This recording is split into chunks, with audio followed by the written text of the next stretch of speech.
नमस्कार दोस्तों, आप सभी का स्वागत है हमारे YouTube चैनल BCS अकेडमी पर। आज की इस वीडियो में हम नीट और IIT मेन से रिलेटेड टॉपिक लेकर आए हैं। सरल रेखा में गति, मोशन इन स्ट्रेट लाइन को स्टार्ट कर रहे हैं। सरल रेखा में गति के हम 4 भाग पढ़ेंगे, उसमें से आज हम पहला पार्ट पढ़ने वाले हैं। आज के इस वीडियो में हम सरल रेखा में गति की जो बेसिक बातें हैं, बेसिक जो टॉपिक हैं, उनको हम समझने वाले हैं। जैसे हम बात करेंगे स्थिति की, कि स्थिति क्या होती है, कैसे प्रदर्शित करते हैं। साथ में हम दूरी, विस्थापन, चाल, वेग और त्वरण के बारे में बात करेंगे। तो काफ़ी महत्वपूर्ण वीडियो होने वाला है। बेसिक बातें पढ़ेंगे, साथ में इनके कॉन्सेप्ट को अच्छे से हम यहाँ पर आज के इस वीडियो में समझेंगे। अंत में हम प्रत्येक टॉपिक के न्यूमेरिकल क्वेश्चंस भी यहाँ पर हम देखने वाले हैं, समझने वाले हैं। जो दूसरा पार्ट होगा, उस दूसरे पार्ट में हम कुछ ग्राफ समझेंगे। जैसे स्थिति समय ग्राफ है, वेग समय ग्राफ है, तो हम समय के साथ में विभिन्न राशियों की जो ग्राफ है उनको हम सेकंड पार्ट में समझने वाले हैं। और विद्यार्थियों, जो सेकंड पार्ट है वो भी काफ़ी महत्वपूर्ण होगा, क्योंकि जो सरल रेखा में गति है, इस पार्ट में से ग्राफ का क्वेश्चन भी बाहर निकलता है। तीसरा जो हमारा पार्ट होगा वो है गति के समीकरण। जो गति के समीकरण वैसे आप छोटी क्लासों में पढ़ चुके हैं। आज जो तीसरा पार्ट होगा उसमें हम गति के समीकरण, उन पर आधारित क्वेश्चन समझने वाले हैं, देखने वाले हैं। और इस सरल रेखा में गति का जो चौथा और अंतिम पार्ट होगा उसमें हम आपेक्षिक वेग की चर्चा करेंगे। आपेक्षिक वेग की विभिन्न स्थितियाँ देखेंगे और उन पर आधारित क्वेश्चंस देखेंगे। ये जो टॉपिक है सरल रेखा में गति, इसको हमने 4 टुकड़ों में डिवाइड कर रखा है। 4 वीडियो लेकर आएंगे। आप हमारे साथ में यूं ही बने रहिए, कंटिन्यू देखते रहिए। एक एक करके हम सभी टॉपिक्स कवर करें, बेटर तरीके से आप समझते चले जाएंगे। विद्यार्थियों, यदि आप हमारे यूट्यूब चैनल पर नए हैं तो चैनल को सब्सक्राइब कर लीजिए, साथ में बेल आइकन भी दबा दीजिए। अपने क्लासमेट्स के साथ में, फ्रेंड्स के साथ में ज़्यादा से ज़्यादा शेयर करें, ताकि अधिक से अधिक बच्चे इसका लाभ उठा सकें। अब इस वीडियो को स्टार्ट करते हैं। हम यहाँ पर बात करेंगे सरल रेखा में गति में हम लेंगे सबसे पहले स्थिति, कि स्थिति क्या है, कैसे व्यक्त करते हैं।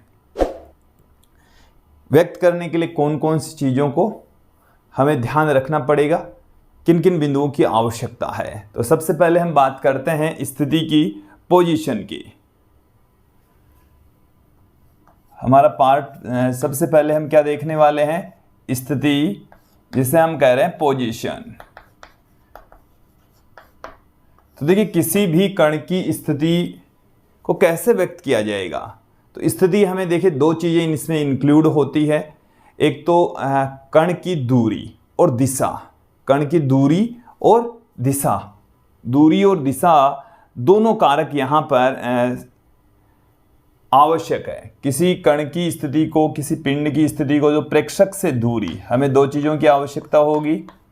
प्रेक्षक से दूरी, देखो प्रेक्षक होता है देखने वाला, और दूसरा इसमें जो आवश्यक चीज़ है वो है कण की दिशा।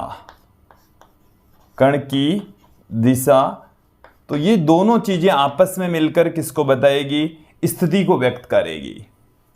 तो किसी कण की स्थिति को व्यक्त करने के लिए हमें प्रेक्षक से उसकी दूरी और उसकी दिशा का ज्ञान होना आवश्यक है। ठीक है। अब किसी कण की स्थिति को व्यक्त करने के लिए हमें एक निकाय की आवश्यकता पड़ती है, निर्देश तंत्र की आवश्यकता पड़ती है। वैसे जो निर्देश तंत्र है वो 3 प्रकार के होते हैं।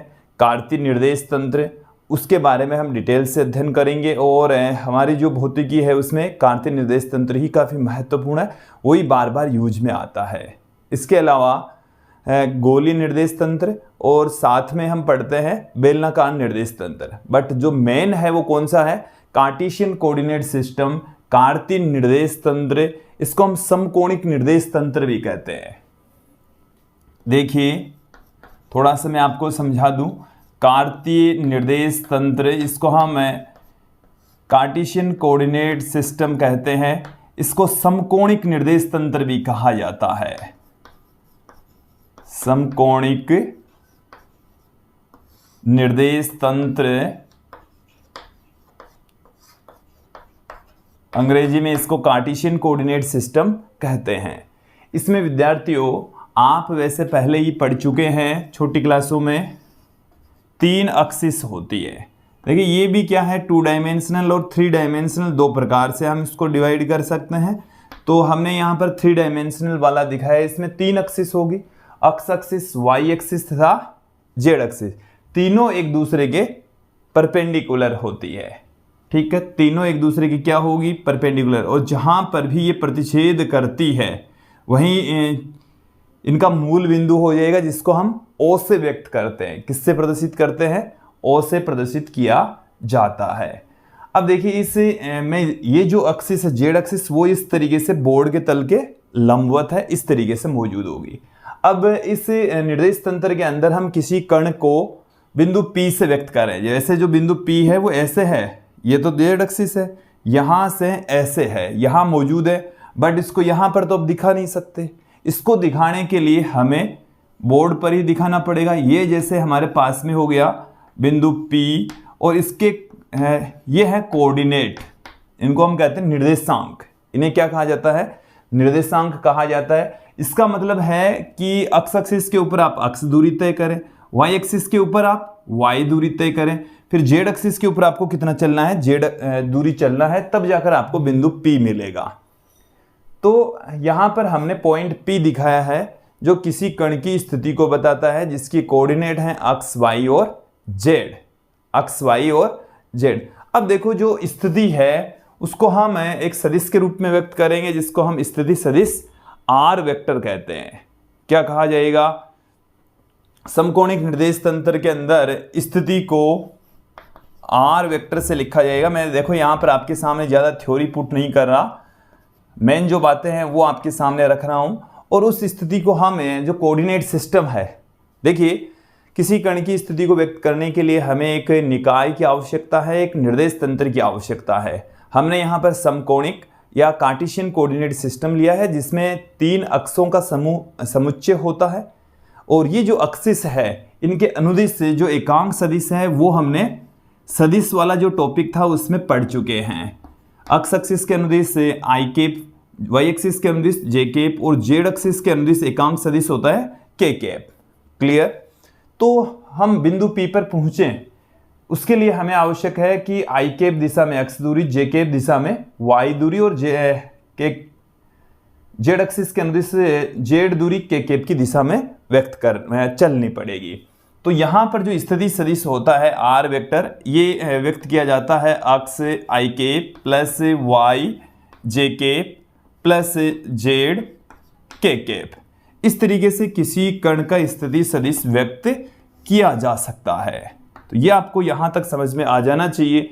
अब देखिए यहां पर मैं इस स्थिति सदिश को ऐसे दिखाऊंगा, ये एक सदिश राशि के रूप में होगा। तो ये हमारे पास में हो गया है आर वेक्टर। तो P को हमने यहां पर कण दिखाया है जिसके कोऑर्डिनेट एक्स वाई जेड है, तो उसका स्थिति सदिश आर वेक्टर मूल बिंदु से बिंदु P की ओर इसकी डायरेक्शन होगी, आर वेक्टर से लिखा जाएगा एक्स आई के प्लस वाई जे के प्लस जेड के केप के द्वारा व्यक्त किया जाएगा। इसका यदि हम परिमाण लें तो कैसे लेंगे, एक्स का स्क्वायर प्लस वाई का स्क्वायर प्लस जेड का स्क्वायर का रूट। हमने आपको पहले ही समझा दिया है कि यदि आपके पास में कोई सदिश है आई केप जे केप और के केप के गुणांकों के रूप में है, तो उसका परिमाण ज्ञात करने के लिए आई केप जे केप और के केप के गुणांकों का वर्ग कर दीजिए, जोड़ दीजिए, अंडूड कर दीजिए। और क्यों करते हैं ऐसा वो भी हम पहले बता चुके हैं। तो किसी कण की स्थिति को व्यक्त करने का तरीका आपको यहां तक समझ में आ गया होगा। अब हम थोड़ा सा आगे बढ़ते हैं, बात करते हैं दूरी की।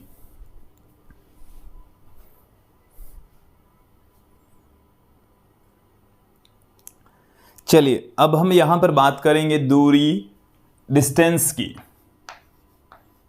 कि दूरी क्या चीज है।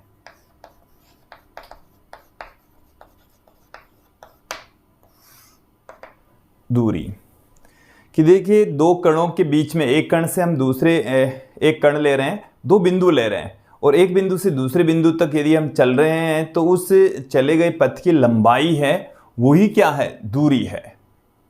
तो एक बिंदु से दूसरे बिंदु तक हम जा रहे हैं, तो जाने में जो पथ हमारे द्वारा तय किया गया है, पथ की लंबाई ही क्या है, दूरी है।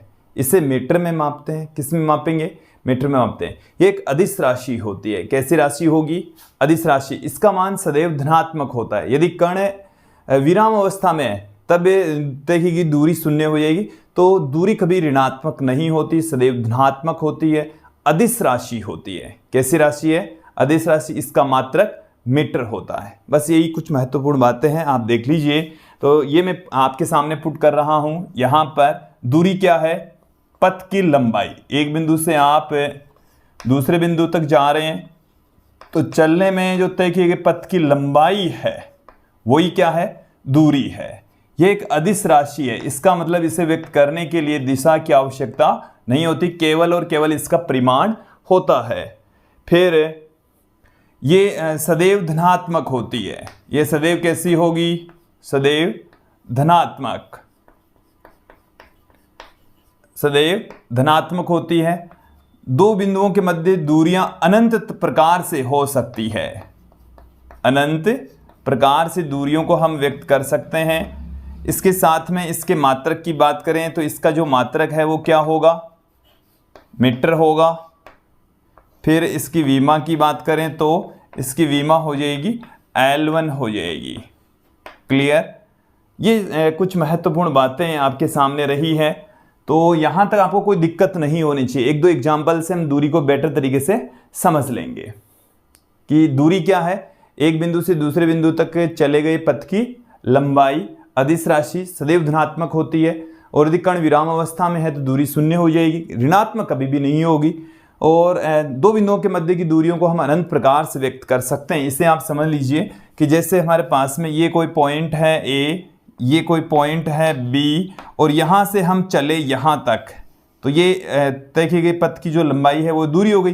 तो यहाँ से दो बिंदुओं के बीच की दूरियां हैं, इस तरीके से जाएंगे तो दूरी अलग हो जाएगी, ऐसे जाएंगे तो दूरी क्या हो जाएगी? अलग हो जाएगी, ऐसे जाएंगे तो दूरी अलग हो जाएगी, ऐसे भी जा सकते हो। तो आपके पास में दूरी दो बिंदुओं के बीच में अनंत प्रकार से दूरियां हो सकती है। तो ये आपको अच्छे से समझ में आ गया होगा। अब मैं बात करता हूं डिस्प्लेसमेंट की, विस्थापन की। तो विस्थापन के बारे में बहुत सारी बातें हैं, उनको हम यहां पर क्लियर कर लेंगे। विस्थापन जिसे हम डिस्प्लेसमेंट कह रहे हैं। अब देखिए, विस्थापन एक सदिश राशि होती है। ये पहले बिंदु से अंतिम बिंदु के बीच की सीधी दूरी है। ये क्या है? दो कणों के बीच की सीधी दूरी, सॉरी, दो बिंदुओं के बीच की सीधी दूरी। बिंदुओं के मध्य की सीधी दूरी होती है। मध्य की सीधी दूरी।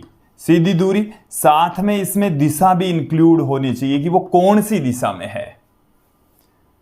आ गई बात समझ में कि दो बिंदुओं के बीच की सीधी दूरी तो होती ही होती है, साथ में वो कौन सी डायरेक्शन में है ये भी यहां पर मायने रखता है।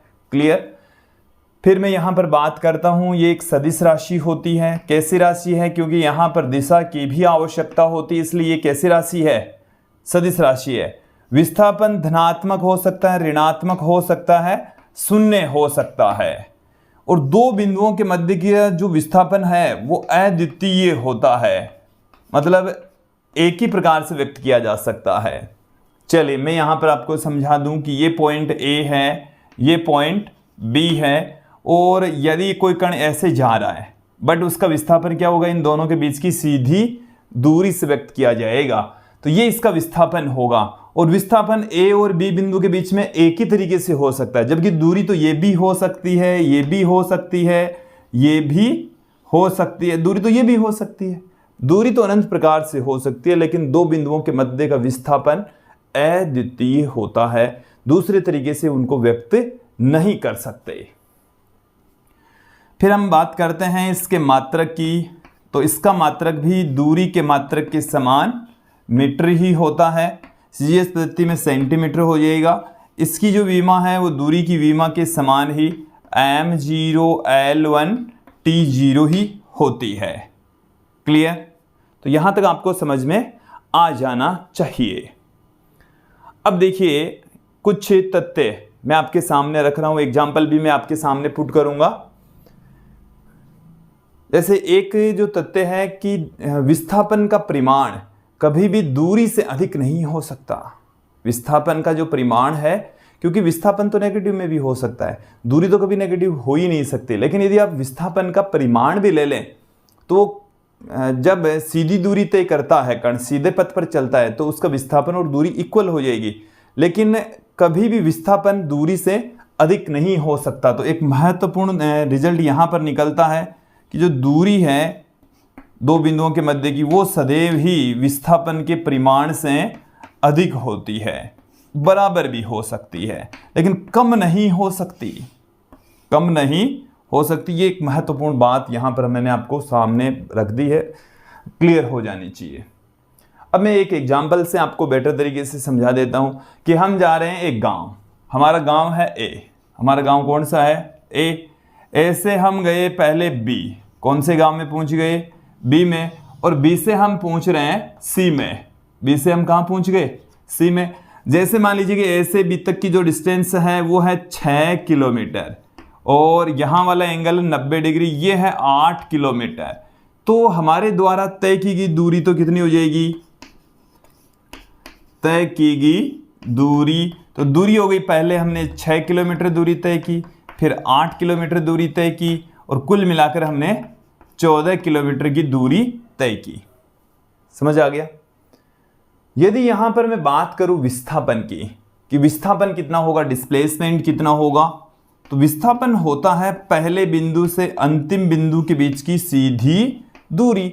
तो ये जो विस्थापन होगा वो AC के बराबर होगा। किसके इक्वल होगा, AC, सीधा AC।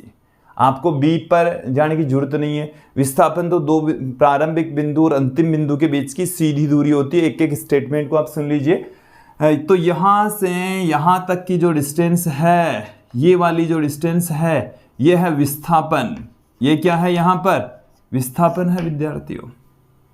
तो ये विस्थापन कितना होगा, तो ये हमारे पास में एक डायग्राम बन गया, ट्रायंगल बन गया। इसमें दो भुजाएं हमें पता है, एक 6 किलोमीटर की है, एक 8 किलोमीटर की है। तो हमें यहां पर कर्ण निकालना है। तो कर्ण कैसे ज्ञात करेंगे, 6 का स्क्वायर प्लस 8 का स्क्वायर का रूट। तो यहां से 36 प्लस 64 कितना आ गया, ये आ गया 10 आ गया हमारे पास में। तो विस्थापन 10 किलोमीटर हुआ, जबकि दूरी कितनी है 14 किलोमीटर। तो विस्थापन कभी भी दूरी से अधिक नहीं हो सकता। बराबर कब होगा, जब कण सीधी रेखा में, सरल रेखा में गति कर रहा है, तब दूरी और विस्थापन दोनों क्या हो जाएंगे, बराबर हो जाएंगे, इक्वल हो जाएंगे। क्लियर। तो यहां तक आपको अच्छे से समझ में आ जाना चाहिए। अब मैं यहां पर बात करता हूं कि यदि स्थिति सदिश के रूप में, स्थिति सदिश के रूप में हम दूरी को कैसे व्यक्त करेंगे, विस्थापन को कैसे व्यक्त करेंगे, चलिए आपके सामने रखता हूं मैं।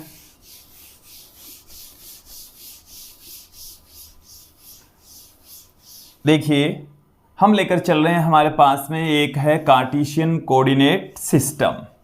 ये एक्स एक्सिस है, ये वाई एक्सिस है, ये है जेड एक्सिस, ये मूल बिंदु। और कण का स्थिति सदिश प्रारंभिक बिंदु A ले लेते हैं, अंतिम बिंदु ले लेते हैं B। अंतिम बिंदु कौन सा है, B। कण है वो इस तरीके से चल रहा है, जैसे ऐसे चल रहा है। तो उसके द्वारा तय की गई जो दूरी है ना, वो जो मैंने दिखाया बिंदु A से B के बीच में जो पथ दिखाया है, इस पथ की लंबाई होगी। ये तो है दूरी। अब मैं बात करता हूं विस्थापन की। तो विस्थापन प्रारंभिक बिंदु से अंतिम बिंदु के बीच की सीधी दूरी होती है। ये जो मैंने अब दिखाया है आपको, ये वाली जो लाइन है, ये विस्थापन को रिप्रेजेंट कर रही है। जैसे ये R1 वेक्टर है, ये है R2 वेक्टर, और इसको हम चाहे तो R से दिखा दें या चाहे डेल्टा R से दिखा दें, डेल्टा R वेक्टर। तो जो विस्थापन है वो डेल्टा R वेक्टर है। इसमें त्रिभुज सदिश नियम लगाकर इस डेल्टा R वेक्टर की वैल्यू हम यहां पर फाइंड आउट कर सकते हैं।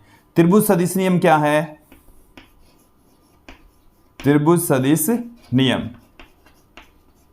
त्रिभुज सदिश नियम हमें यह कहता है कि इस ट्रायंगल के ऊपर चले हम, तो R1 vector plus delta R vector बराबर में हो जाएगा R2 वेक्टर। तो यहां से डेल्टा R वेक्टर बराबर हमें क्या मिल जाएगा, R2 vector minus R1 vector. और यही क्या है, विस्थापन सदिश है। यही क्या है? विस्थापन सदिश है। क्लियर? ये आपको समझ में आ जाना चाहिए। विद्यार्थियों, इस विस्थापन सदिश को दूसरी फॉर्म में भी हम पुट कर सकते हैं। देखिए क्या लिख सकते हैं, कैसे लिख सकते हैं वो भी देख लीजिए। क्योंकि जो स्थिति सदिश है उसको हम एक्स वाई जेड के पदों में लिख सकते हैं, तो जो विस्थापन सदिश है वो क्या हो जाएगा? r1 वेक्टर बराबर हम लिख सकते हैं x1 i k plus y1 j k plus z1 k k। इसी तरीके से r2 वेक्टर इक्वल टू आ जाएगा x2 i k plus y2 j k plus z2 k k। Then विस्थापन सदिश क्या हो जाएगा? डिस्प्लेसमेंट वेक्टर इस तरीके से हम व्यक्त कर देंगे, डेल्टा r वेक्टर बराबर r2 vector minus r1 vector. दोनों की वैल्यू पुट कर दीजिए, वैल्यू पुट कर दीजिए, घटा दीजिए। मैं देखिए घटा कर सीधा ही पुट कर रहा हूं, x2 minus x1 i k plus y2 minus y1 j k plus z2 minus z1 k k। Clear? अब यहां से जैसे मान लीजिए कि इस विस्थापन का परिमाण आपको ज्ञात करना हो, तो विस्थापन का परिमाण मैंने आपको पहले ही बता दिया था। डेल्टा r वेक्टर का जो मोड है वो क्या हो जाएगा? x2 माइनस x1 का square plus y2 minus y1 का square plus z2 minus z1 का स्क्वायर का रूट। तो ये हमारे को मिल चुका है विस्थापन का परिमाण वैल्यू। तो यहां तक आपको समझ में आ जाना चाहिए। कुछ विस्थापन और दूरी पर आधारित एग्जाम्पल भी ले लेते हैं ताकि ये दोनों ही बेटर तरीके से हम समझ सकें। चलिए देख लीजिए।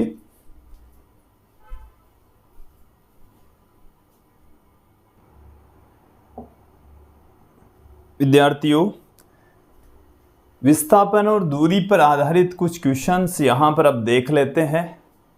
देखिए पहला जो क्वेश्चन है वो क्या है? कैपिटल R त्रिज्या के एक वर्ताकार पथ में एक पूर्ण चक्कर लगाने में लगा समय 40 सेकंड है। कोई खिलाड़ी है जो कि एक कैपिटल R त्रिज्या के वृत्ताकार पथ पर चक्कर लगा रहा है। ये जो क्वेश्चन है वो मैंने पूरी तरह से उतारे नहीं है, केवल समझ में आए उतने ही उतार रखे हैं।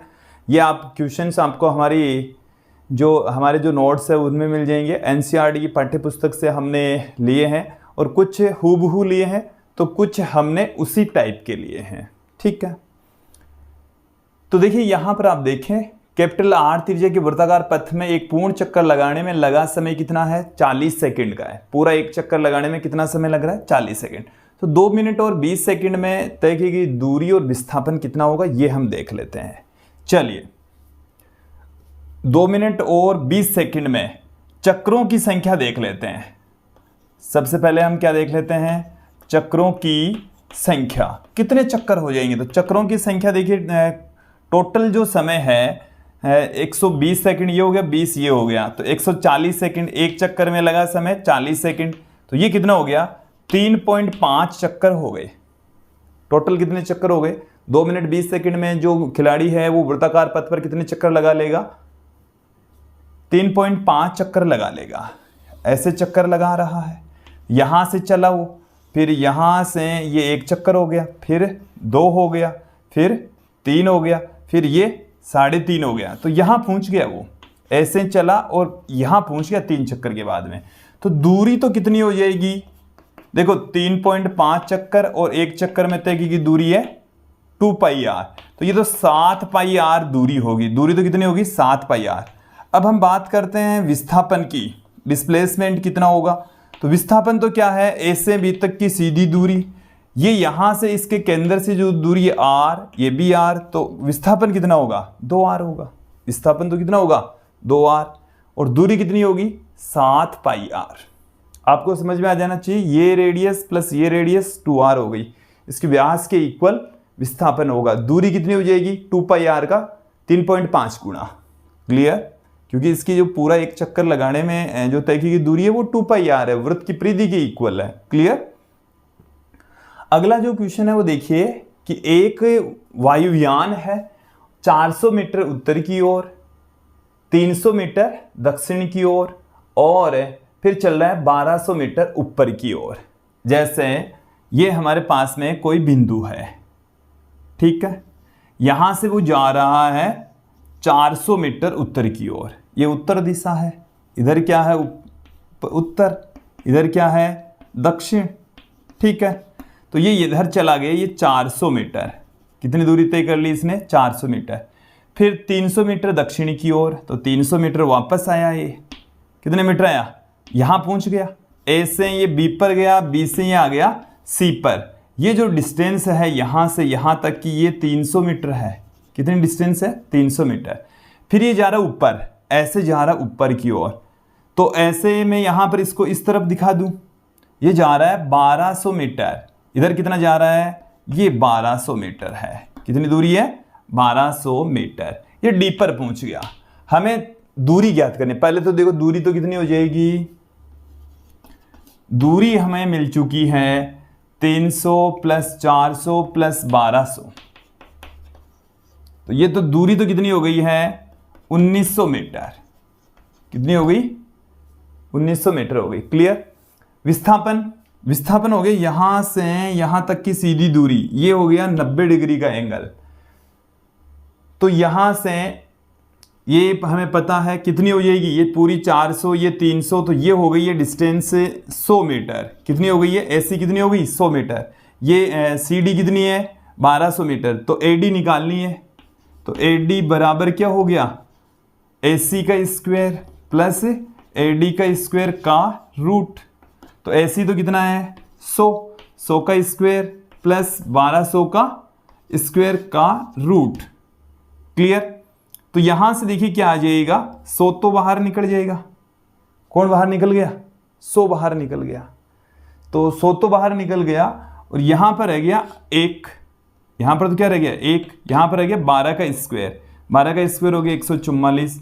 तो ये आ गया 100 अंडरूड में 145 मीटर। क्लियर। 100 underroot 145 metre. तो 145 का जो अंडरूड है वो 12 पॉइंट कुछ ही आएगा, 12.04। तो 12.04 आएगा तो 1204 मीटर हो जाएगी दूरी। कितनी विस्थापन कितना हो जाएगा 1204 मीटर। एक क्वेश्चन और है, ये भी हमने एनसीईआरटी का क्वेश्चन लिया है, हूबहू नहीं है उसी टाइप का है, कि एक शराबी है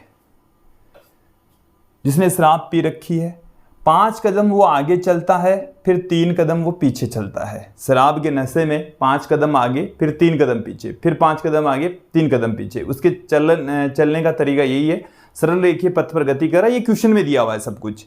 उसका जो 1 कदम है वो 1 मीटर के बराबर है और 1 कदम में लिया गया समय है वो 1 सेकेंड है। हमें ये कहा गया है कि 11 मीटर दूर एक गड्ढा है, उसमें वो गिरने में कितना समय लेगा। ठीक है, क्या आप समझ पाए मेरी बात को, इस क्वेश्चन को समझ पाए क्या, देखना ध्यान देना। ऐसे है, ये कोई शराबी है, ये क्या है कोई शराबी, वो इधर जा रहा है, यहां से चल रहा है और 11 मीटर दूर एक गड्ढा है। ये क्या है एक गड्ढा, इस गड्ढे में कितनी देर के पश्चात गिर जाएगा। हमें समय पूछा है, क्या पूछा गया है समय। तो देखिए यहां से आप देखें कि पहले ये 5 कदम आगे चलेगा, 5 कदम आगे, तो 5 कदम आगे चलेगा तो ये 5 मीटर इसने दूरी तय कर ली। इसमें कितना समय लगा 5 सेकंड का समय लगा। फिर ये 3 कदम पीछे आएगा, ये ऐसे चलता है 5 कदम आगे फिर 3 कदम, फिर यहां से वापस 5 कदम आगे फिर 3 कदम पीछे, फिर वापस 5 कदम आगे फिर 3 कदम, ऐसे ऐसे ये कितनी देर में ये गड्ढे में गिर जाएगा, ये हमें ज्ञात करना है। चलिए मैं एक बार फिर से एक दूसरा डायग्राम ले लेता हूँ, थोड़ा सा फेर कर दिया मैंने। अब इसको इस गड्ढे में गिराना है इस शराबी को, जो कि इसके प्रारंभिक स्थिति से 11 मीटर दूर है। एक एक करके समझेंगे। यहाँ से ये चलता है पहले 5 मीटर की दूरी। कितने मीटर की दूरी चल रहा है 5 मीटर की दूरी। 5 मीटर की दूरी चलता है तो इसको समय कितना लग रहा है, देखो समय और दूरी हमें दोनों को ध्यान रखना है। तो 5 सेकंड का समय लग चुका है 5 मीटर दूरी तय करने में, 5 सेकंड। पर ये 3 कदम पीछे आ जाता है, 3 कदम पीछे आ गया, ये 3 कदम पीछे आ गया। तो अब ये 2 मीटर की दूरी, तो इसमें फिर से 3 सेकंड का समय लग गया। तो यहां से यहां तक ये 2 मीटर ही चला है। अभी कितना चला है 2 मीटर। फिर 5 मीटर आगे चलेगा, देखो मैं इसको इस तरीके से दिखा दूं कि ये 1 मीटर है, थोड़ा सा बड़ा दिखाते हैं। ये 1 मीटर, 2, 3, 4, 5, 6, 7, 8, 9, 10 और ये 11। ठीक है, तो यहाँ से पहले 5 सेकंड में यहाँ आ गया। ठीक है, तो ये मैंने दिखा दिया है। फिर 3 कदम पीछे आ गया, तो 2 मीटर अभी दूरी तय की, यहाँ पहुंचा है वो। ठीक है, उसमें 5 + 3 8 सेकंड का समय लग गया। अब वो वापस क्या करेगा, 5 कदम लेगा, यहाँ 1 कदम, 2 कदम, 3 कदम, 4 कदम, 5 कदम। ठीक है, इसमें हमारे को 5 सेकंड लग गया। फिर वो 3 कदम वापस पीछे आएगा, 1, 2 और 3। अब वो यहाँ पहुंचा है, वापस आएगा तो 3 सेकंड का और समय लग गया। ठीक है, अब वापस वो 5 कदम आगे चलेगा तो 1, 2, 3, 4, 5। ठीक है, 5 सेकंड का समय लगा। यहां से वापस 1, 2, 3। अब वो यहां पहुंचा है तो उसको वापस 3 सेकंड का समय। अब वापस 5 कदम आगे, 1, 2, 3, 4, 5। 5 में सीधा ये गड्ढे में गिर जाएगा, अब की बार 5 में। तो ये कितना हो गया समय, 1, 2, 3, 4, 20 और 9, 29 सेकंड का समय लगेगा। कितना समय लगेगा, 29 सेकंड का समय लगेगा। तो विद्यार्थी इस क्वेश्चन का वैसे कोई सूत्र मेथड नहीं है, आपको इसी तरीके से करना पड़ेगा। देखना पड़ेगा कि भाई वो आगे चल रहा है, पीछे चल रहा है, फिर वो कितने समय के पश्चात गिर जाएगा। क्लियर, इसको ऐसे भी मत लगा देना कि भाई जैसे कि 8 सेकंड में भाई पहले 5 मीटर आगे, फिर 3 कदम पीछे, मतलब 3 मीटर पीछे, तो 2 मीटर ही चला। 8 सेकंड में कितना चला, 2 मीटर।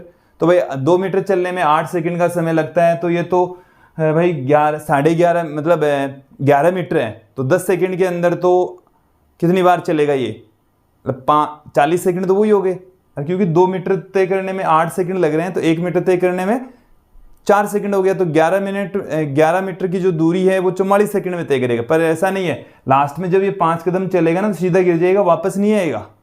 ठीक है ना, तो ये है हमारा दूरी और विस्थापन पर आधारित कुछ क्वेश्चंस। अब हम आगे बढ़ेंगे, थोड़ा सा चाल की ओर बढ़ते हैं विद्यार्थियों। अब यहां पर हम बात करेंगे चाल की। जैसे हम स्पीड कह रहे हैं, चाल स्पीड होती क्या है। देखिए समझ लीजिए कि किसी कण द्वारा, कोई कण है और उसके दूरी में परिवर्तन की दर है, उसको हम चाल कहते हैं। या एकांक समय में तय की गई जो दूरी है उसको भी हम क्या कहते हैं, चाल कहते हैं। तो हम चाल के बारे में छोटी क्लासों में पढ़ चुके हैं। सीधी सी एक डेफिनेशन है, चाल बराबर क्या होता है, प्रति एकांक समय में तय की गई दूरी। तो दूरी बट्टे में समय, दूरी बट्टे में समय ही क्या है, चाल है। या तो देखिए चाल की जो डेफिनेशन है वो आसान से डेफिनेशन हमारे पास में है, प्रति एकांक समय में तय की गई दूरी चाल कहलाती है। या दूरी में परिवर्तन की दर को भी हम क्या कहते हैं, चाल कहते हैं। दूरी में परिवर्तन की दर, दूरी में परिवर्तन की दर क्या कहलाती है, चाल कहलाती है। ठीक है, अब देखिए यहां पर हम बात करेंगे चाल के मात्रक विमा की। तो ये पहले तो सबसे पहले हम बात करेंगे कि ये सदिश राशि है या अदिश राशि। तो दूरी एक अदिश राशि, समय एक अदिश राशि, देन चाल भी क्या होगा, एक अदिश राशि होगी। चाल तो कैसी राशि है, अदिश राशि है। इसे व्यक्त करने के लिए दिशा की आवश्यकता नहीं होती। फिर हम बात करते हैं इसके मात्रक की। तो इसका मात्रक वही होगा जो दूरी बट्टे में समय का मात्रक होगा। तो मीटर प्रति सेकंड इसका मात्रक हो गया। फिर बात करते हैं विमा की। तो इसकी विमा क्या हो जाएगी, m0 L1 t-1। और देखिए दो बिंदुओं, ये जो दो बिंदुओं के बीच की जो चाल है वो अलग अलग प्रकार से हो सकती है, दूरी पर निर्भर करेगी। ये कभी भी ऋणात्मक नहीं होती, क्योंकि दूरी भी कभी ऋणात्मक नहीं होती, तो चाल भी कभी ऋणात्मक नहीं होती। चाल भी सदैव कैसी रहेगी, हमेशा और हमेशा कैसे रहेगी, पॉजिटिव रहेगी। अब देखिए हम बात करेंगे यहां पर औसत चाल की। एवरेज स्पीड क्या है, औसत चाल आपको अच्छे से समझना है। औसत चाल क्या चीज है, एवरेज स्पीड किसे कहेंगे, यह आपको क्लियर कर लीजिए। औसत चाल, औसत चाल बराबर होता है कुल दूरी बट्टे में कुल समय। कोई कण है, कोई रास्ता तय कर रहा है तो उस के द्वारा तय की गई कुल दूरी तथा उसमें लगा कुल समय का जो अनुपात है उसको हम औसत चाल कहते हैं। तो औसत चाल जो एवरेज स्पीड है वो किसे कहेंगे? औसत चाल का हमारे पास में फॉर्मूला क्या है? औसत चाल, औसत चाल बराबर हो गया है कण द्वारा तय की गई कुल दूरी, कण द्वारा तय की गई कुल दूरी, तय की गई कुल दूरी, कुल दूरी बट्टे में उसमें लगा कुल समय, उसमें लगा कुल समय। तो एक तरीके से जो औसत चाल होती है वो कुल दूरी बट्टे में कुल समय के इक्वल लिखी जाती है। उसे हम इस तरीके से भी पुट कर देंगे। देखिए दूरियों को जैसे S1 दूरी तय की जा रही है, टुकड़ों में दूरी तय करेंगे। S1 दूरी तय करने में लगा समय T1, फिर S2 दूरी, टुकड़ों में दूरी तय की जा रही है S1, S2, S3। इसी प्रकार से उनमें लगा जो समय है वो T1, T2, T3। तो ये क्या आ गया हमारे पास में? कुल दूरी बट्टे में कुल समय, कुल दूरी बट्टा कुल समय। तो ये होती है औसत चाल, कण द्वारा तय की गई कुल दूरी बट्टे में कुल समय। अब कई बार क्या होता है कि हमें जो समय है वो इस फॉर्म में नहीं मिलता, कि ये कहा जाता है कि S1 दूरी है वो V1 चाल से, S2 दूरी है वो V2 चाल से, S3 दूरी है, S3 दो दूरी है वो V3 चाल से तय की जा रही है। तब चाल का फॉर्मूला क्या हो जाएगा? देखिए हमें क्या दे रखा हो कि S1 दूरी V1 चाल से, V1 चाल से, इसी तरीके से S2 जो दूरी है वो V2 चाल से, S3 जो दूरी है वो V3 चाल से। चले तब जो औसत चाल है वो क्या हो जाएगी? तो औसत चाल का नया फॉर्मूला बन जाएगा। देखिए क्या हो जाएगा, हमें ये दूरियां तो दे रखी है लेकिन समय नहीं दे रखा, चाल और अलग अलग दूरियों के अंदर वेग भी दे रखा है, चाल भी दे रखी है। देन ये तो कुल जो दूरी है वो तो S1, S2, S3 plus dot dot dot ये आ जाएगी कुल दूरी। अब बट्टे में कुल समय, समय बराबर क्या होता है? देखिए समय बराबर हम दूरी बट्टे में चाल पुट कर देंगे, दूरी बट्टे में चाल। तो इस T1 बराबर हम क्या पुट कर देंगे? T1 बराबर हमें मिल चुका है दूरी, तो S1 उसमें चाल V1। इसी तरीके से T2 बराबर S2 बट्टे में V2, T3 बराबर S3 बट्टे में V3। तो ये क्या आ जाएगा हमारे पास में? S1 बट्टे में V1 प्लस S2 बट्टे में V2 प्लस S3 बट्टे में V3 plus dot dot dot, ये आ जाएगा।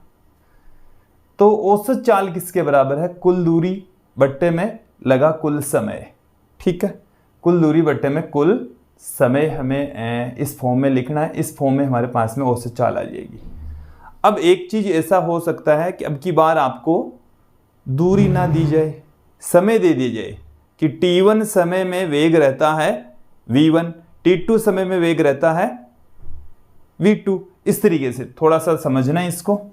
इस फॉर्म में भी दे सकते हैं और एक अलग फॉर्म और हो गई है, वो भी आप समझ लीजिए कि भाई इस तरीके से आपको दे दिया जाए कि हमारे पास में T1 समय में जो चाल है वो क्या है?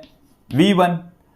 मतलब ये हुआ है कि आपको अब की बार दूरी नहीं दे रखी है। फिर T2 समय के अंदर जो चाल है V2, जो V2 चाल है वो T2 समय तक रहती है। इसी प्रकार से जो V3 चाल है वो T3 समय तक रहती है।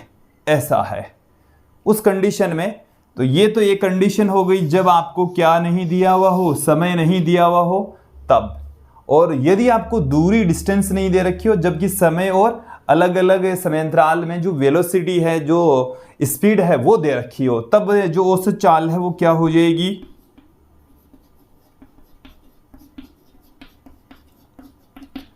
देखो S1 को हम किसके इक्वल लिख सकते हैं, S1 हमारे पास में दूरी है, दूरी को हम चाल इंटू समय लिख देंगे। तो S1 बराबर चाल तो V1, समय है T1। इसी तरीके से S2 बराबर V2 इंटू T2, S3 बराबर कितना आ जाएगा, V3 इंटू T3। तो हम इसके स्थान पर क्या लिख सकते हैं, V1 T1, फिर प्लस में V2 T2 plus V3 T3 plus dot dot dot upon समय तो दे रखा है हमें। तो देखो इन चीजों को एक बार समझ लीजिए है क्या। औसत चाल के मैंने 3 फॉर्मूले बताए हैं, तीनों को ही एक एक करके समझना है विद्यार्थियों, कैसे क्या। औसत चाल, चाल बराबर होता है दूरी बट्टे में समय। चाल बराबर हमारे पास में क्या है, ये रहा दूरी बट्टे में समय। और औसत चाल क्या हो जाएगी, कुल दूरी बट्टे में कुल समय, कुल दूरी बट्टा कुल समय। तो ये मैंने लिखा है ना यहाँ पर, कण द्वारा तय की गई कुल दूरी बट्टा उसमें लगा कुल समय।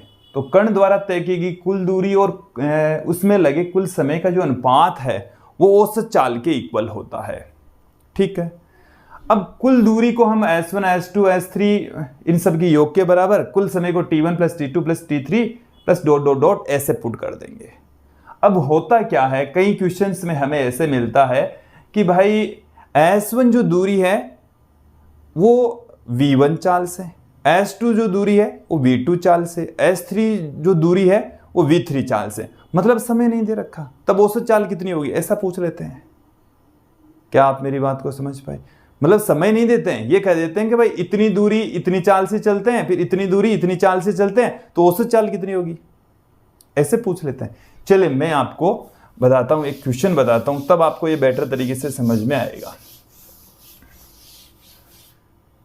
कि भाई हमारे पास में एक कि कोई कण है, वो A से B तक की जो दूरी है, A से B तक वो जाता है कोई एक शहर से दूसरे शहर तक 40 किलोमीटर प्रति घंटे की चाल से चलता है।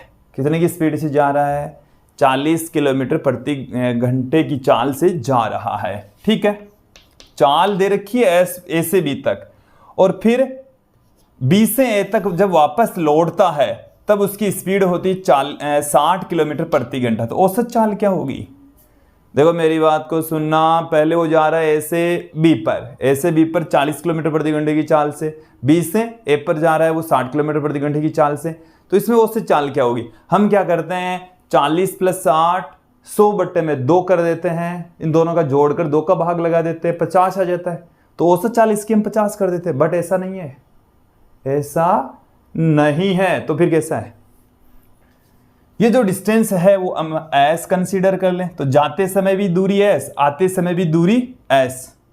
तो औसत चाल बराबर, औसत चाल बराबर, जैसे हम इसको V1 कह दें, इसको V2 कह दें। मैं आपके लिए औसत चाल का एक फॉर्मूला ही डेवलप कर देता हूं यहां पर।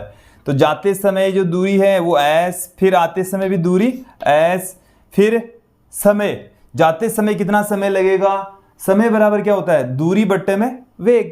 तो दूरी तो S और वेग कितना है V1, फिर आते समय भी दूरी S और वेग V2।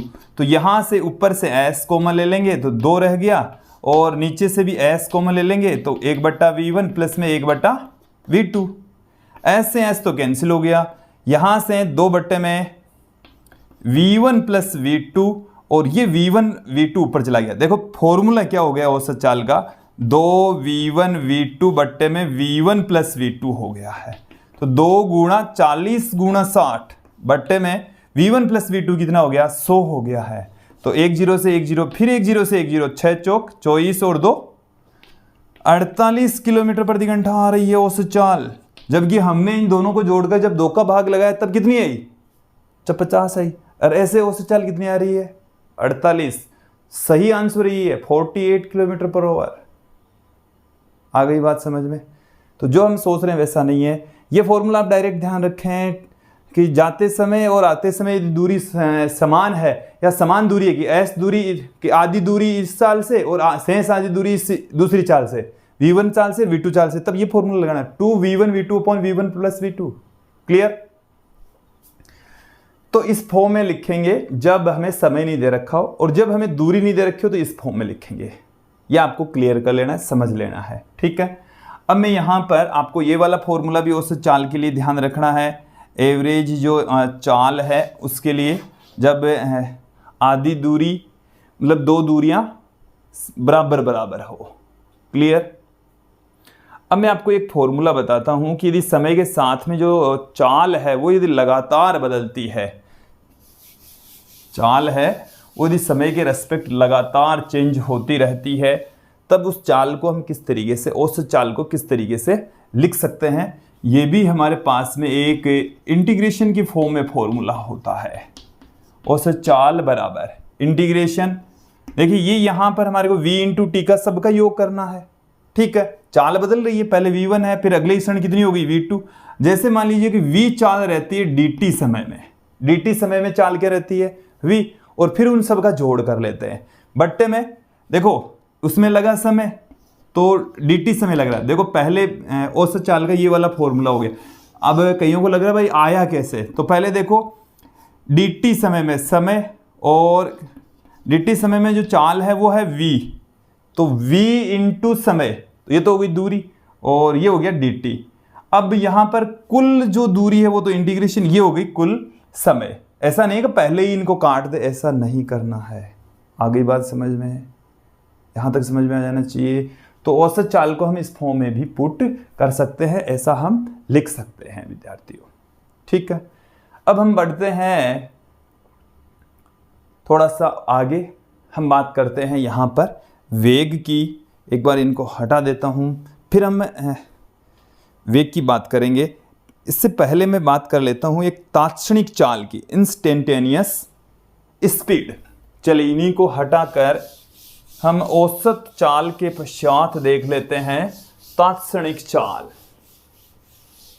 तात्क्षणिक चाल, तात्क्षणिक चाल का मतलब क्या होता है, किसी क्षण विशेष पर कण की जो चाल होती है उसको हम तात्क्षणिक चाल कहते हैं। तात्क्षणिक चाल डेफिनेशन समझ लीजिए, किसी क्षण विशेष पर जो चाल होती है वो क्या है, औसत चाल है। जैसे किसी बाइक में, किसी वाहन में जो स्पीडोमीटर होता है, स्पीड का मापन करता है, वो तात्क्षणिक चाल को मापता है। जैसे ही हम इस ब्रेक लगाते हैं उसमें स्पीड कम शो होने लगती है, जब हम स्पीड बढ़ाते हैं तो उसमें किलोमीटर प्रति घंटे की स्पीड दी हुई होती है वो बढ़ने लगती है, तो वो तात्क्षणिक चाल होती है। क्या होती है, तात्क्षणिक चाल, किसी क्षण विशेष पर चाल।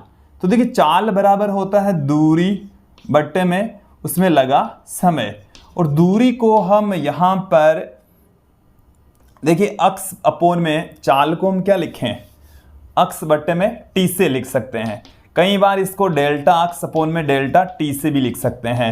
इसे अक्स 2 माइनस अक्स 1 अपोन t2 माइनस t1 से भी लिखा जा सकता है।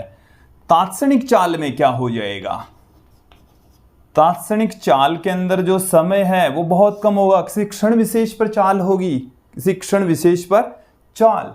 तो चाल v बराबर limit delta t tends to 0 बहुत छोटा होना चाहिए, तब इसको हम क्या कर देंगे, तात्क्षणिक चाल पुट कर देंगे। इसे क्या लिखा जा सकता है, dx अपॉन dt। इसे और क्या लिखा जा सकता है, इसे अवकलन की फॉर्म में लिखा जा सकता है। दूरी में परिवर्तन की दर क्या कहलाती है, चाल कहलाती है। तो v बराबर आ गया dx बाई dt। यही क्या है, तात्क्षणिक चाल का फॉर्मूला है। अक्स आपको t के पदों में मिल जाए तो उसको डिफरेंशिएट करो, क्या आ जाएगा, वेलोसिटी आ जाएगी। जैसे मैं एक एग्जाम्पल आपके सामने रख दूं कि अक्स का मान आपको दे दिया जाए 2t² प्लस t, ठीक है, ये आपको दे दिया जाए मीटर में, तो t बराबर 2 सेकंड पर चाल क्या होगी, t बराबर 2 सेकंड पर चाल। तो इसको आप क्या कर दीजिए dx बाई dt, तो इसको आप डिफ्रेंशिएट करोगे तो 2 तो पहले से ही है, 2t हो गया, फिर इसका 1 हो गया, फिर 4t प्लस 1 आ गया, ये क्या आ गया dx बाई dt, ये आ गया v। हमें क्या चाहिए, 2 सेकंड पर, 2 सेकंड पर यहां मान पुट कर देंगे, 4 गुणा 2 प्लस 1, तो ये 9 आ जाएगा, 9 मीटर प्रति सेकंड। क्लियर, आपको ऐसे क्वेश्चंस मिलने वाले हैं। ऐसी सिचुएशंस का आपको सामना करना है। v बराबर dx/dt होता है, अक्स आपको t की फॉर्म में मिल जाए और किसी क्षण विशेष पर आपको चाल पूछे तो ऐसे फाइंड आउट करनी है। क्लियर? मैंने आपको अवकलन समाकलन अच्छे से बता दिए हैं, समझा दिए हैं। पूर्व की वीडियो देख लीजिए जिसमें आपने अवकलन समाकलन पढ़े हैं, समझे हैं। एक बार उनको समय समय पर रिपीट करते रहिए ताकि जब भी हम यूज में लें तो उसमें कोई दिक्कत नहीं आए। ठीक है, तो इसका क्या किया हमने, 2 तो एचडी, टी स्क्वायर का क्या हो गया 2t हो गया, टी का क्या हो गया 1 हो गया, बस और क्या। वेलोसिटी की ओर बढ़ते हैं।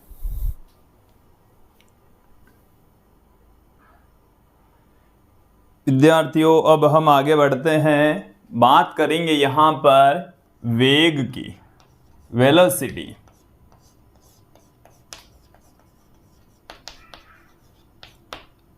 वेग, कई बार हमें लगता है कि चाल और वेग सेम ही चीज है, दोनों में कोई डिफरेंस नहीं है, बट भौतिकी में अंतर है विद्यार्थियों।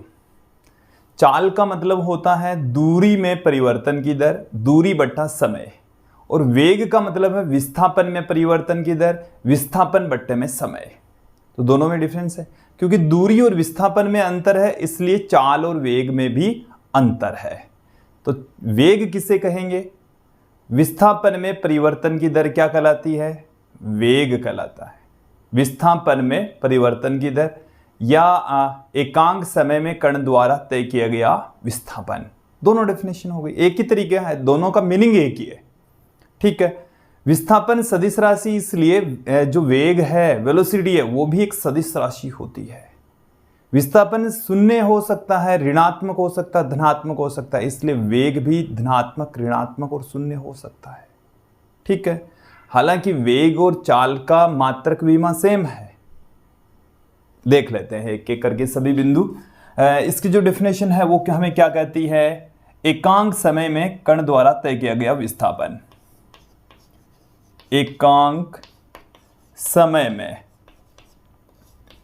में कण द्वारा तय विस्थापन, कण द्वारा तय जो विस्थापन है इसको हम क्या कहते हैं, वेग कहते हैं, या हम क्या कह सकते हैं, या विस्थापन में परिवर्तन की दर। विस्थापन में परिवर्तन की दर क्या कहलाती है, वेग कहलाती है। तो देखिए वेग बराबर में क्या पुट कर दूं, वेग बराबर हम लिख सकते हैं फॉर्मूले के रूप में विस्थापन बट्टे में उसमें लगा समय हम पुट कर सकते हैं। ठीक है, ये एक सदिश राशि होती है। कैसी राशि है, सदिश राशि होती है। फिर बात करते हैं मात्रक की, तो इसका मात्रक, विस्थापन का मात्रक मीटर, समय का मात्रक सेकंड, तो इसका मात्रक चाल के मात्रक के समान ही होता है। इसकी विमा भी चाल की विमा के समान ही होती है, m0 L1 t-1। तो मात्रक विमा इनके समान होंगे और सदिश राशि होगी, कोई दिक्कत नहीं है, यहाँ तक कोई दिक्कत नहीं है। हम बात करेंगे औसत वेग की। तो औसत वेग के अंदर क्या आ जाएगा, कण द्वारा तय किया गया कुल विस्थापन बट्टा उसमें लगा कुल समय। चलिए मैं यहां पर बात करता हूं औसत वेग, एवरेज वेलोसिटी, ये किसके बराबर होगा, कण द्वारा तय कुल विस्थापन, कुल विस्थापन बट्टे में उसमें लगा कुल समय, कुल समय, कुल विस्थापन बट्टे में कुल समय को हम क्या कह देंगे, औसत वेग कह देंगे। वेग को v वेक्टर से और विस्थापन को अक्स 1 वेक्टर प्लस अक्स 2 वेक्टर प्लस अक्स 3 vector plus dot dot dot, और इस इनमें लगा जो समय है वो t1 plus t2 plus t3 plus dot dot dot, ऐसे हम पुट कर देंगे। ठीक है, यहाँ तक आपको समझ में आ जाना चाहिए। फिर हम थोड़ा सा और आगे बढ़ते हैं, बात करते हैं तात्क्षणिक वेग की। तात्क्षणिक वेग का मतलब क्या है, तात्क्षणिक जो वर्ड बना है वो है क्षण विशेष के लिए। तात्क्षणिक वेग किसी क्षण विशेष पर कण का वेग, तात्क्षणिक वेग, तात्क्षणिक चाल, शिक्षण विशेष पर कण की चाल, तात्क्षणिक चाल, तात्क्षणिक त्वरण, तो इसका मतलब किसी क्षण विशेष पर, जब समय हम बहुत अल्प ले लेंगे तो उस समय जो भौतिक राशि होगी वो तात्क्षणिक वैल्यू उसको रिप्रेजेंट करेगी। तो यहां पर हम बात करते हैं तात्क्षणिक वेग, तात्क्षणिक वेग, इंस्टेंटेनियस वेलोसिटी, तात्क्षणिक वेग। तो जो तात्क्षणिक वेग है इसको हम v वेक्टर से ही पुट कर रहे हैं। यहाँ पर चाहे तो सबस्क्रिप्ट में v एवरेज के लिए दिखा सकते हैं। तो ये क्या होता है, जैसे हमारे पास में वेग का फॉर्मूला है विस्थापन बट्टे में समय, विस्थापन को वेक्टर के रूप में, या इसको हम r के रूप में भी दिखा सकते हैं, r, या परिवर्तन को delta r vector upon delta t से, इसे हम r2 vector minus r1 vector upon t2 minus t1 ऐसे भी दिखा सकते हैं। ये रिप्रेजेंट करने के अलग अलग तरीके हैं, क्योंकि हमने इस वीडियो में शुरू में ही देख लिया स्थिति, फिर देखा हमने विस्थापन, तो विस्थापन को वहां पर डेल्टा r वेक्टर से पुट किया जो कि r2 vector minus r1 vector के इक्वल होता है। तो इस फॉर्म में भी हम उसको पुट कर सकते हैं। प्रारंभिक समय t1, अंतिम समय t2, t1 पर स्थिति है r1, t2 पर स्थिति आ गई है r2, तो जो स्थिति में परिवर्तन वही तो है विस्थापन, तो r2 vector minus r1 vector, और लगा समय t2 माइनस t1। तो ये आपको समझ में आ जाना चाहिए। फिर थोड़ा सा आगे बढ़ते हैं, तात्क्षणिक वेग। तात्क्षणिक वेग में जो समय है, समय क्या होना चाहिए, बहुत छोटा होना चाहिए। देखिए इसके हम लिमिट लगा देंगे, एक सीमा है कि जो समय है वो बहुत छोटा होना चाहिए, जीरो की ओर अग्रसर होना चाहिए, जीरो नहीं होना चाहिए। Limit delta T tends to zero, देखो इसका मतलब समझो, limit delta T tends to zero, इसका अर्थ है कि जो समय है डेल्टा टी है वो जीरो की ओर अग्रसर है। किसकी ओर अग्रसर है, जीरो की ओर अग्रसर है, लेकिन जीरो नहीं है। इसका मतलब है कि बहुत छोटा, जीरो की ओर अग्रसर है, इसका मतलब जीरो के नजदीक, और जीरो के नजदीक वाली वैल्यू क्या होगी, बहुत छोटी, तो बहुत छोटा मान है। तब इसे हम क्या पुट कर देंगे, delta R vector upon delta T. इस डेल का जो फॉर्म होती है उसको डी की फॉर्म में पुट कर देंगे। हमने तात्क्षणिक चाल में भी पुट किया था, इसमें भी पुट कर देंगे। v वेक्टर बराबर क्या आ जाएगा, D R vector upon D T, D are vector upon D T, ऐसे पुट कर देंगे। मैंने आपको थोड़ी देर पहले बताया था कि चाल के अंदर तो यहां पर अक्ष था, और अक्ष की जो वैल्यू है वो टी की फॉर्म में आपको मिलेगी। यहां पर जो वैल्यू है वो आपको टी की फॉर्म में भी मिलेगी, साथ में आई कैप, जे कैप और के कैप के पदों में भी मिलेगी। आई कैप, जे कैप और के की टर्म्स में भी मिल सकते, तो क्योंकि आर कैप तो क्या होता है, आर वेक्टर तो क्या होता है, अक्स वाई जेड, यही तो होता है, अक्स आई कैप प्लस वाई जे कैप प्लस जेड के कैप, ऐसे होता है। तो यहां पर आपको आर का जो वैल्यू है वो टी और इनके टर्म्स में मिल सकता है, तो वहां पर आप इसको डिफरेंशिएट करोगे तो वेलोसिटी आ जाएगी। क्लियर। मैं यहां पर बात करता हूं अब कि जो तात्क्षणिक वेग है उसको हम ग्राफ में कैसे दिखाएंगे। तो देखिए जो स्थिति और समय का जो ग्राफ होता है वो उसका जो ढाल होता है वो तात्क्षणिक वेग को रिप्रेजेंट करेगा। किसको बताएगा, जैसे ये हमने ले लिया एक तरफ समय, दूसरी तरफ हमने ले ली है स्थिति, और जैसे ग्राफ ऐसा ग्राफ आ रहा है, ठीक है। जब समय t1 तब स्थिति है x1, और जब समय कितना है t2 तब स्थिति है x2। तो यहां से आप देखें कि इस क्षण पर t1 से t2 जो समय अंतराल है उसमें जो तात्क्षणिक वेग होगा वो क्या होगा, इसको हम ऐसे दिखा सकते हैं, x2 minus x1 upon t2 minus t1, ऐसे दिखाते हैं दिखाने में। और इसे हम delta x vector upon delta t से भी दिखा सकते हैं। और जब समय बहुत छोटा होगा तो इसको हम dx वेक्टर अपॉन dt से दिखा देंगे, ऐसे ही प्रदर्शित करेंगे। तो ये जो dx बाई dt है, तो इन दोनों का जो मान है, जैसे dx है, ये जो समय है वो dt है, तो यहां पर हम क्या करें, एक ट्राइंगल बनाए। क्या बनाए, एक ट्राइंगल। तो इस ट्राइंगल के अंदर ये तो dt और ये क्या है dx, तो वहां से इसका ढाल निकल आएगा, और जो ढाल है उसको हम m से प्रदर्शित करते हैं। tan थीटा होता है dx/dt यहाँ पर हो जाएगा, जो कि क्या है, तात्क्षणिक वेग है। तात्क्षणिक वेग, ये बात समझ में आ जानी चाहिए। जो अक्ष स्थिति और समय के मध्य जो ग्राफ है उसका ढाल तात्क्षणिक वेग को बताता है, ये क्लियर हो जाना चाहिए। फिर हम थोड़ा सा आगे बढ़ते हैं, एक ऐसी स्थिति लेकर चलेंगे कि जैसे कोई कण है विराम अवस्था में। कण क्या है, विराम अवस्था में, और वो अल्फा त्वरण से चलता है, उसका वेग हो जाता है अधिकतम। फिर वो बीटा अवमंदन से चलता है और विराम अवस्था में आ जाता है। विराम अवस्था से चल रहा है, विराम अवस्था में आ जाएगा तो पहले उसका वेग बढ़ेगा फिर घटेगा, फिर अल्फा त्वरण से बढ़ रहा है, बीटा त्वरण से घट रहा है और जीरो हो जाता है। ठीक है, पूरा जो समय है वो स्मॉल टी है। तो हमें ये पूछा जाता है कई बार कि भाई औसत त्वरण कितना है, इसमें कितना समय लगता है, अधिकतम वेग कितना होता है। ये एक बार नीट एग्जाम के अंदर पहले पूछा भी जा चुका है, हम देख लेते हैं ये सिचुएशन। एक स्थिति देखिए आप, जिसमें कोई पिंड है वो विराम में है।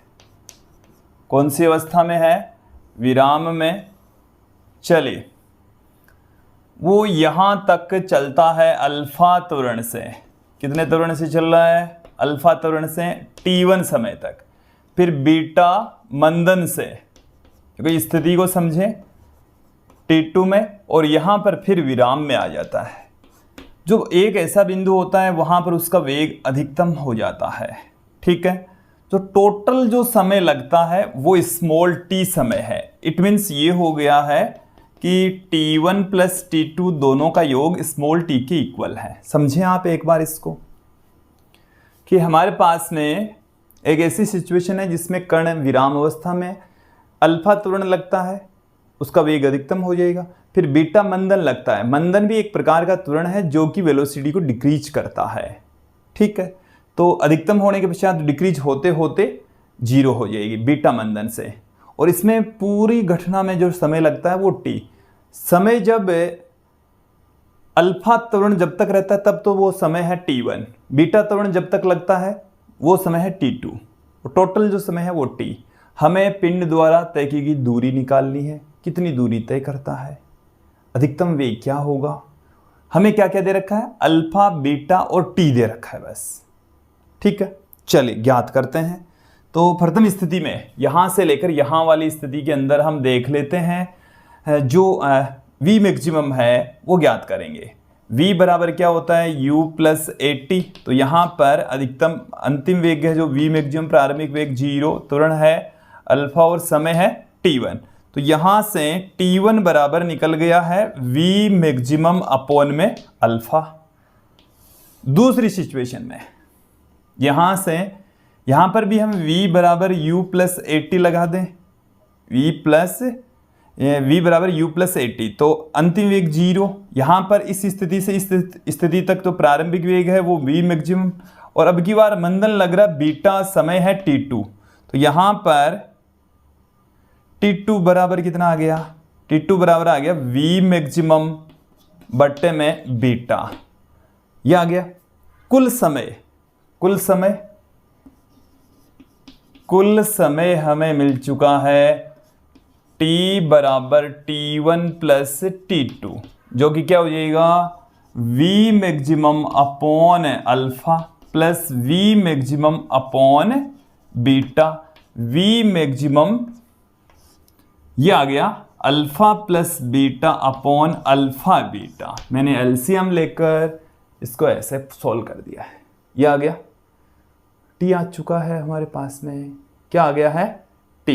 तो देखो ये एक तरीके से क्या है, v मैक्सिमम क्या हो जाएगा, आपको यदि समय दे रखा हो तो ये इधर मल्टीप्लाई हो जाएगा, alpha beta upon alpha plus beta into में t।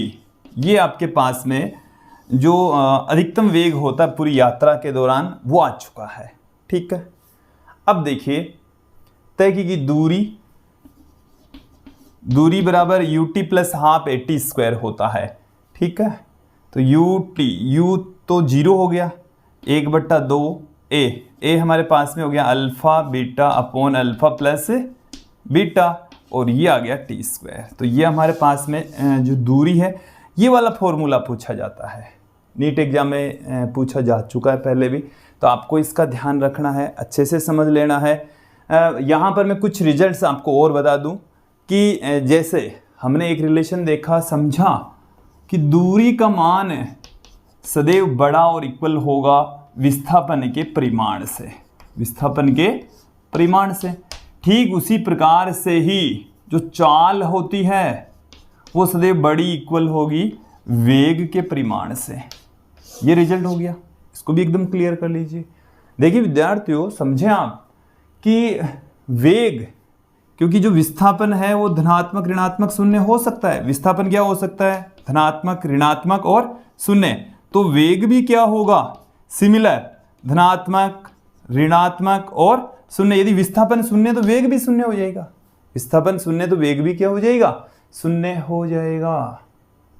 ठीक है, समझ में आ गया यहाँ तक?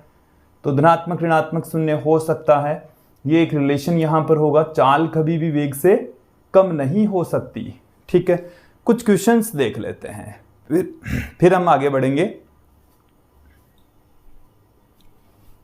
देखिए गति के समीकरण हम आगे पढ़ेंगे, वैसे हम पहले ही अप्लाई करने लगे हैं, समझ लेंगे आगे। आपने छोटी क्लासों में कक्षा 9 में पढ़ लिया है, इसलिए हम अप्लाई कर रहे हैं। ओके,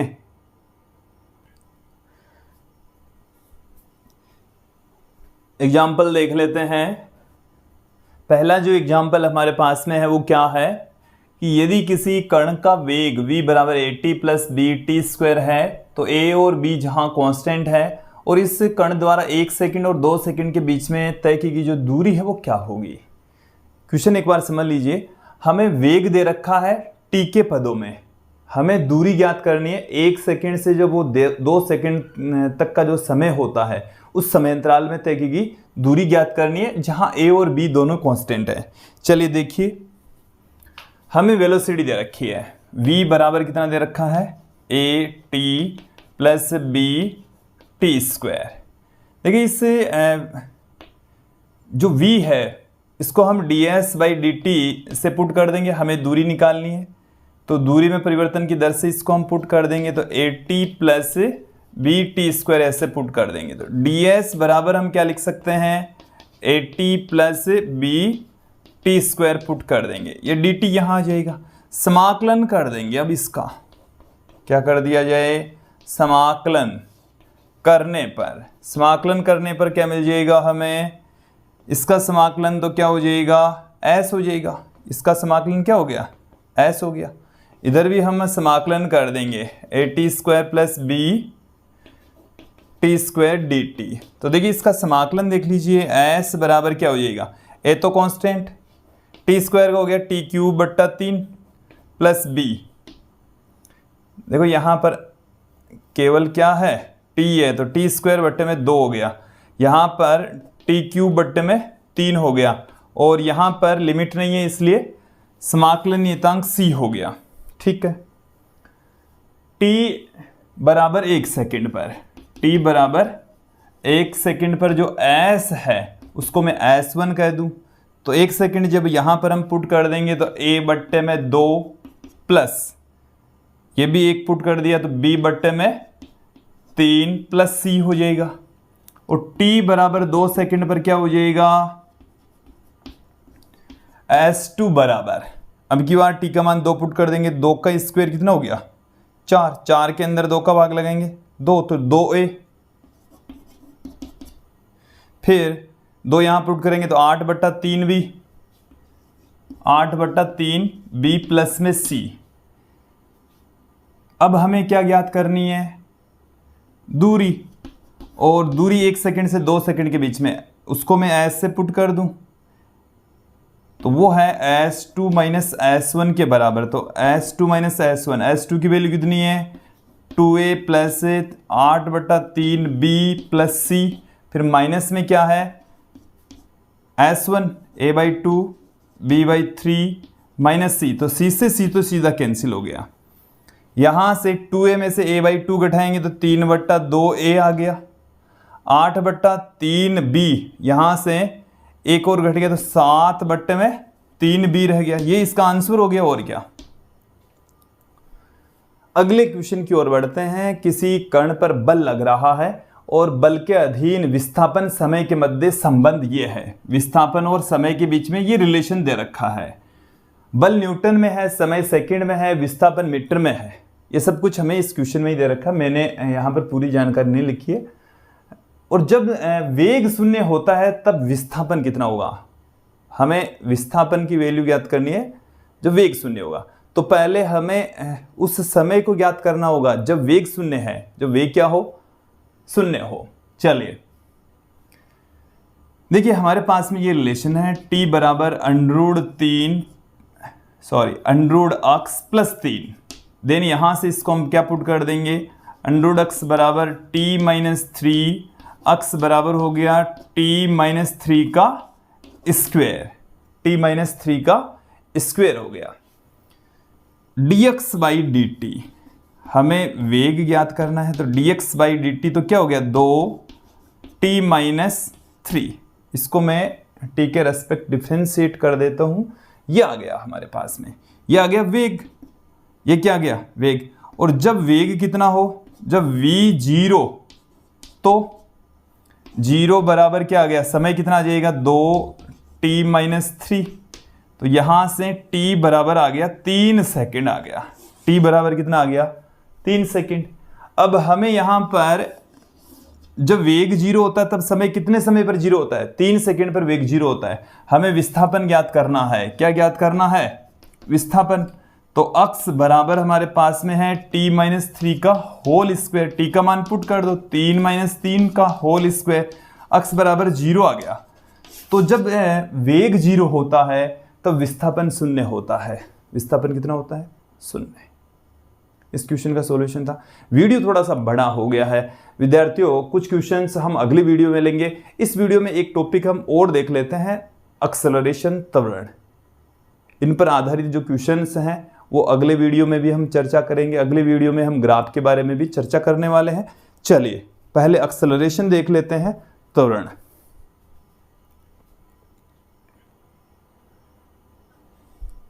थोड़ा सा और आगे बढ़ते हैं, बात करते हैं एक्सेलरेशन की, त्वरण।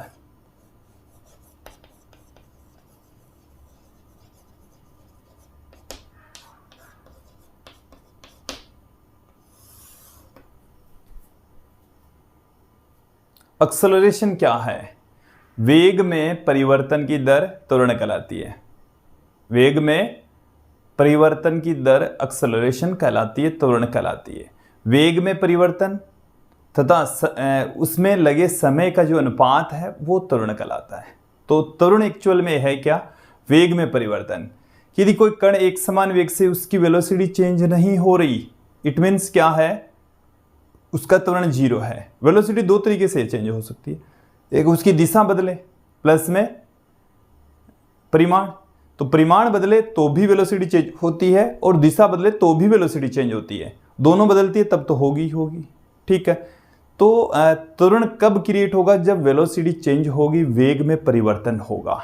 ठीक है, तो वेग में परिवर्तन की दर क्या कहलाती है, त्वरण कहलाती है। वेग में परिवर्तन की दर, वेग में परिवर्तन की दर क्या कहलाती है, त्वरण कहलाती है। इसको हम क्या कह सकते हैं, वेग बट्टे में समय भी कर देते हैं, तो v बट्टे में t से इसको कई बार पुट कर देते हैं, या इसको ऐसे लिखे, बेटर तरीका तो यह है, वेग में परिवर्तन, वेग में परिवर्तन अपॉन उसमें लगा समय, उसमें लगा समय। वेग में परिवर्तन बट्टे में उसमें लगा समय एक्सेलरेशन कहलाता है। a वेक्टर बराबर वेग में पहले वेग v1 था, फिर वेग हो गया v2, पहले समय t1 था, फिर समय हो गया t2। इसको हम ऐसे भी पुट कर सकते हैं। तो ये हमारे पास में अलग अलग फॉर्म आ गई है इसको व्यक्त करने की। एक्चुअल में वेग में परिवर्तन और उस वेग में परिवर्तन में लगे समय का जो अनुपात है उसको हम एक्सेलरेशन कहते हैं। देखिए ये भी एक सदिश राशि होती है। ये भी कैसी राशि है, सदिश राशि है। कैसी राशि है विद्यार्थियों, सदिश राशि है, सदिश राशि है तो इसकी दिशा भी होगी, सदिश राशि है तो इसकी दिशा भी होगी। अब इसकी दिशा किधर होती है वो देखिए, 3 स्थितियां हैं। स्थिति फर्स्ट, जब एक्सेलरेशन क्रिएट हो रहा है दिशा में परिवर्तन के कारण, सिर्फ दिशा बदले। पहली स्थिति क्या कहती है, सिर्फ दिशा बदल रही है, सिर्फ दिशा बदले, दिशा परिवर्तित हो, तब त्वरण हमेशा चाल के लंबवत होता है, चाल के लंबवत होता है, जिधर वो गति कर रहा है उसके परपेंडिकुलर होता है। और ये इसका एग्जाम्पल है सर्कुलर मोशन, वर्तीय गति। समझो इसको, दिशा बदल रही है लेकिन परिमाण चेंज नहीं हो रहा, तब जो एक्सेलरेशन है वो इसके केंद्र की ओर होता है। ये इसका परिमाण है इस डायरेक्शन में, वेलोसिटी इस क्षण पर है तो वेलोसिटी के लंबवत होगी, वेग के लंबवत एक्सेलरेशन की दिशा होगी जब केवल और केवल क्या बदले, जब केवल और केवल बदल रहा हो, दिशा बदल रही हो। दूसरी स्थिति क्या हो सकती है, स्थिति सेकंड, सिर्फ परिमाण बदले, परिमाण बदलता हो, मतलब दिशा अपरिवर्तित रहती हो।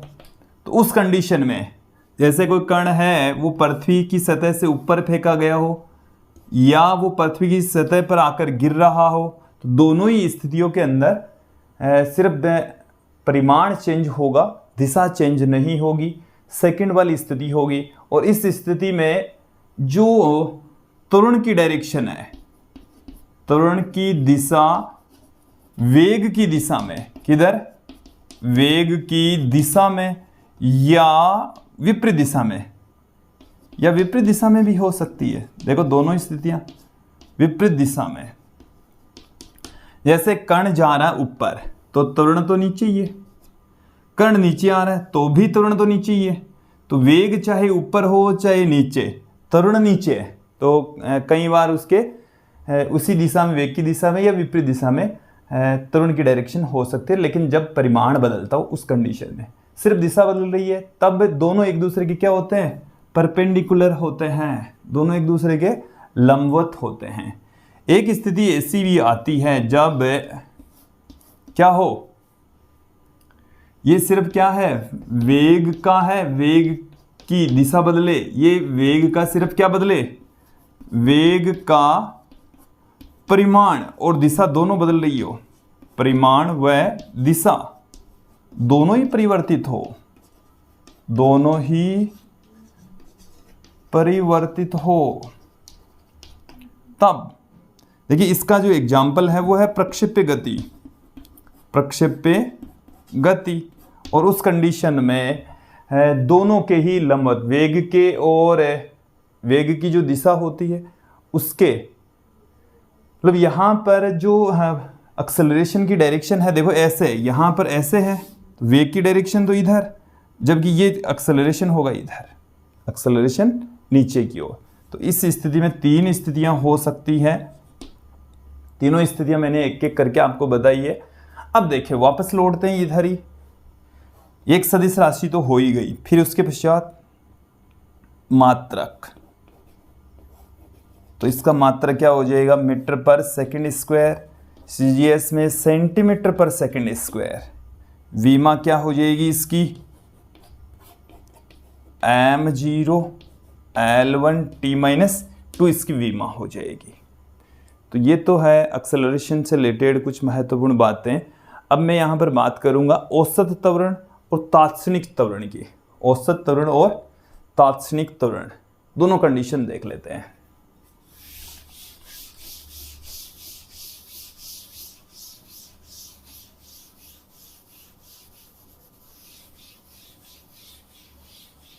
देखिए अब तक हम औसत चाल, औसत वेग पढ़ चुके हैं। ठीक उसी प्रकार से ही क्या आने वाला है, औसत त्वरण हमें मिलने वाला है विद्यार्थियों, कोई डिफरेंस नहीं होने वाला है। उसी तरीके से ही हम इसका फॉर्मूला पुट करेंगे औसत त्वरण देखिए, औसत त्वरण, वेग में कुल परिवर्तन, वेग में कुल परिवर्तन बट्टा उसमें लगा कुल समय, यही हो गया बस, और क्या। वेग में कुल परिवर्तन, वेग में कुल परिवर्तन बट्टे में उसमें लगा कुल समय, इन दोनों का जो अनुपात है इसको हम क्या कह रहे हैं, औसत त्वरण कह रहे हैं, औसत त्वरण कहा जा रहा है। क्लियर। एक होता है इसमें तात्क्षणिक त्वरण, किसी क्षण विशेष पर त्वरण। तात्क्षणिक त्वरण क्या है, किसी क्षण विशेष पर एक्सेलरेशन। तो क्षण विशेष पर एक्सेलरेशन क्या हो जाएगा, limit delta T tends to 0 delta V vector upon delta T, यहां पर ए वेक्टर बराबर आ जाएगा D V vector upon D T, यह हो जाएगा। तात्क्षणिक त्वरण क्या हो जाएगा, वेग में परिवर्तन की दर के इक्वल हो जाएगा, D V vector by D T के इक्वल हो जाएगा। विद्यार्थियों हम v बराबर क्या जानते हैं, v बराबर जानते हैं D R vector by D T, तो यहां पुट कर दो, a वेक्टर बराबर हमारे पास में क्या आ जाएगा, d बाई डी टी, ये भी आ गया D R by D T, D R by D T. तो इसको हम ऐसे लिख सकते हैं D two R vector by D T square. इसका मतलब ये हुआ है, इसको देखो डी टू बोलेंगे, डी स्क्वायर नहीं बोलेंगे, D two R vector by D T square. इसका मतलब है कि इस आर का हम 2 बार टी के रेस्पेक्ट डिफरेंशिएट कर रहे हैं। ये तो इसका मतलब तो टी के ऊपर जो घात है ना वो तो ये बता रही है, घात के रूप में नहीं बोलेंगे इसको, D2, 3 होता है D3, D4 ऐसे बोलेंगे। तो D2 इसका मतलब 2 बार डिफरेंशिएशन होना है। नीचे यहां पर देखना है डी के साथ में क्या है, dt, इसका मतलब टी के रेस्पेक्ट होगा, स्क्वायर है इसका मतलब 2 बार होगा। कई बार यहां पर आ जाता है dx dt, तो इसका मतलब एक बार x के रेस्पेक्ट, एक बार t के रेस्पेक्ट, ऐसे करना होता है। तो ये स्थिति के द्वितीयक अवकलज के बराबर होता है एक्सेलरेशन, स्थिति के द्वितीयक अवकलज के बराबर हम इसको पुट कर सकते हैं। क्लियर। देखिए विद्यार्थियों यहां पर हम और क्या लिख सकते हैं वो देखिए आप, ये तो हमारे पास में आएगी। मैं एक्सेलरेशन को एक अन्य फॉर्म में भी पुट कर सकता हूं, कैसे लिख सकते हैं हम देखिए, ए वेक्टर बराबर है dv by dt, dv by dt। इसको हम dx से ऊपर नीचे मल्टीप्लाई कर दें, dx से हम क्या कर दें, ऊपर नीचे मल्टीप्लाई कर दें, तो नीचे मल्टीप्लाई किया वो इसके नीचे लगा देता हूं मैं। चलिए वेक्टर फॉर्म में नहीं लिखेंगे क्योंकि नहीं तो पूरा काम खराब हो जाएगा। तो यहाँ पर मैंने कर दिया dx से ऊपर नीचे, dx बाई dt क्या हो गया, v हो गया। तो इस फॉर्म में भी कई बार आवश्यकता पड़ती है हमारे एक्सेलरेशन की। ठीक है, तो विद्यार्थियों ये था एक्सेलरेशन, मोटा मोटा मैंने बता दिया है। यदि ये चीज़ें आपने अपने दिमाग में फिट बैठा ली तो एक्सेलरेशन से रिलेटेड कोई भी दिक्कत आपके नहीं आने वाली है। जब हम गति के समीकरण पढ़ेंगे तो वहाँ पर इन चीज़ों को एकदम क्लियर करेंगे, उन पर आधारित एग्जाम्पल्स देखेंगे, क्वेश्चंस देखेंगे। विद्यार्थियों ये जो आज का वीडियो थोड़ा सा बड़ा हो गया है, इनसे रिलेटेड जो क्वेश्चंस है वो आज के इस वीडियो में हमने थोड़े कम देखे हैं। अगले वीडियो में हम स्थिति समय के मध्य ग्राफ, वेग समय के मध्य ग्राफ और आज के वीडियो पर भी कुछ क्वेश्चंस लेंगे और कल के वीडियो के क्वेश्चन तो होंगे ही होंगे। तो वहाँ पर थोड़ा सा ज़्यादा कॉन्सेप्ट क्लियर करेंगे, साथ में क्वेश्चंस भी देखेंगे। आज की इस वीडियो में इतना ही। धन्यवाद दोस्तों, जल्दी अगले वीडियो में मिलेंगे, बने रहिए हमारे साथ में यूं ही। धन्यवाद दोस्तों।